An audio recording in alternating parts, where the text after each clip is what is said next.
Here's a wild tour story. On my last tour, the Uncomfortable tour, I had it set up so there was kind of like a box that was the screens. The screens went this way and this way, and they met in the middle, so it looked like a box. And I would like start out the show from on top of the box. Like there would be clouds, and I'd look like I'm standing on the clouds. And so at the beginning of the show, I'd climb up onto like the rafter thing, and then the beat would drop. Like it's all dark and the music's building and everyone's singing, and then what from corrupted by the comfort we love, and like the lights would go up, people would lose their mind. I'd use the opening song for my album Uncomfortable, and so the lights hit and I'm up there and I look down and there's like a Playboy magazine on top of the thing that I'm standing on, and I had no idea it was there.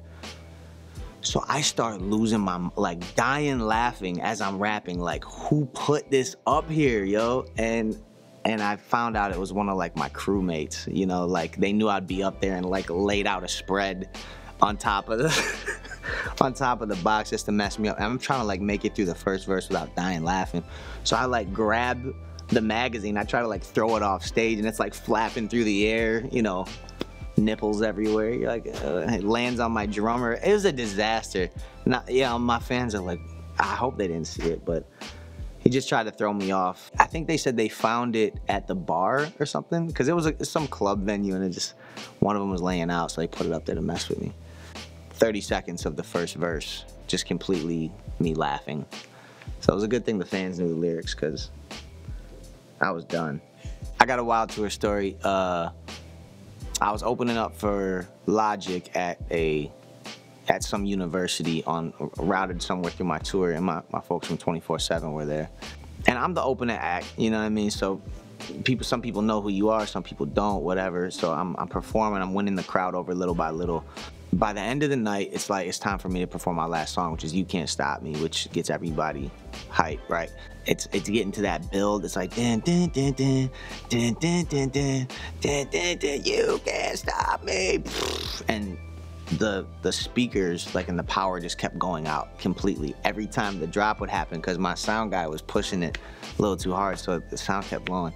So it was like 3 or 4 times we built it up, and the crowd was ready to scream and go nuts. The anxiety and the anticipation kept growing and growing, like, all right, run it back, you know, blow the speaker again. So we did it like 3, 4 times, and finally it drops, and we just start going nuts. The crowd is lit.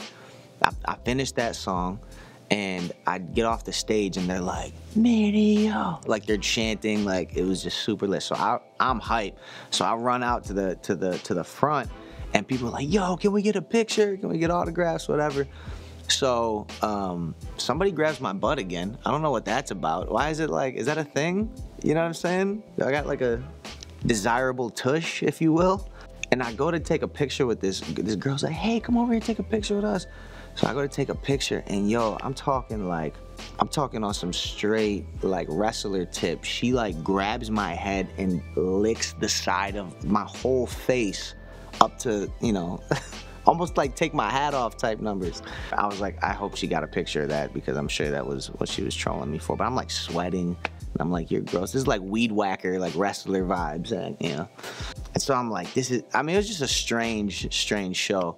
Licks the side of my face, and I turn around, and another kid comes through the crowd, and he's sloppy drunk, he's holding a beer, and he reaches his hand through, and he gives me dap, and he pulls me, and he goes, you and Lecrae changed my life. And then he slips back into the abyss, and I'm just like, where am I?